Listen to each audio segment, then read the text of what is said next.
வணக்கம் மக்களே, வணக்கம். சற்று முன் கிடைத்திருக்கக்கூடிய ஒரு முக்கியமான தகவல் ஒன்றை தான் பார்க்க போகிறோம் மக்களே.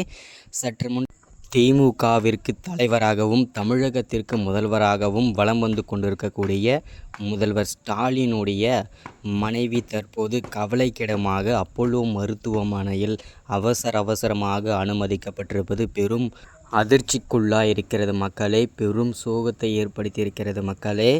என்ன காரணத்திற்காக முதல்வர் ஸ்டாலினோட மனைவி அவசரமாக அப்போலோ மருத்துவமனையில் அனுமதிக்கப்பட்டிருக்கிறார், அப்படி என்ன அவசியம் வந்தது அப்படின்றத பற்றி தான் இந்த ஒரு காணொலியில் நம்ம தெளிவாகவும் துல்லியமாகவும் பார்க்க போகிறோம் மக்களே.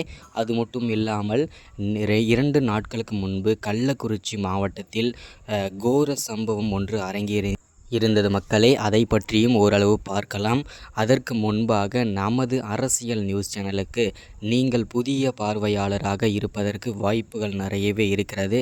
முடிஞ்ச அளவுக்கு எல்லாரும் மறக்காமல் நமது அரசியல் நியூஸ் சேனலை சப்ஸ்கிரைப் பண்ணி வச்சுக்கோங்க. சப்ஸ்கிரைப் பண்ண உடனேயே பக்கத்திலே ஒரு பெல் பட்டன் வரும், அதை கிளிக் பண்ணி ஆல் ஆப்ஷனில் போட்டு வச்சுக்கோங்க. தொடர்ந்து நம்ம வீடியோ போட்டோம்னா உங்களுக்கு நோட்டிஃபிகேஷன் வந்துடும் மக்களே. அதை பார்த்து தெரிஞ்சுக்கலாம் இன்றைக்கான அரசியல் நியூஸ் என்ன, இன்றைக்கான அரசியல் அப்டேட் என்னன்றதை தெளிவாக துல்லியமாக தெரிஞ்சுக்க முடியும் மக்களே. மறக்காமல் வீடியோவை லைக் பண்ணுங்கள், மறக்காமல் வீடியோவை ஷேர் பண்ணுங்கள். ஓகே, வாங்க வீடியோக்குள்ளே போகலாம்.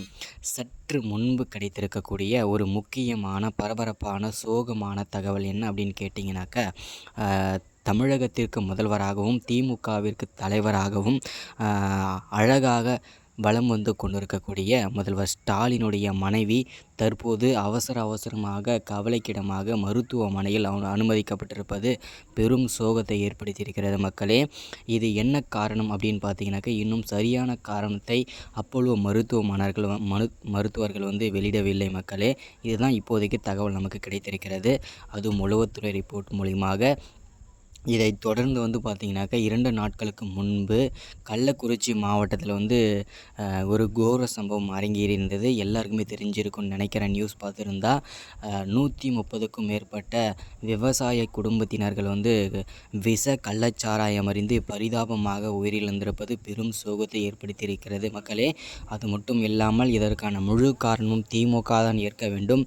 இதற்காக திமுக தான் பதில் சொல்லியே ஆக வேண்டும் என்று அப்பகுதி மக்கள் வந்து கோரிக்கையையும் பல இடங்களில் போராட்டத்திலும் வந்து ஈடுபட்டு கொண்டிருக்கிறார்கள் மக்களே. இதுதான் தகவல், இதுதான் அப்டேட் கொடுத்துருக்கிறாங்க. அது மட்டும் இல்லாமல் இதில் திமுகவின் நிறைய அமைச்சர்கள் சிக்கப் போகிறார்கள் என்றும் தகவல் தெரிகிறது மக்களே. யார் சிக்குகிறார்கள் என்று பொறுத்திருந்து பார்க்கவும். அப்டேட் வேணும்னா தொடர்ச்சியாக வேணும்னு நினச்சிங்கன்னா மறக்காமல் சப்ஸ்கிரைப் பண்ணுங்கள். தேங்க்யூ.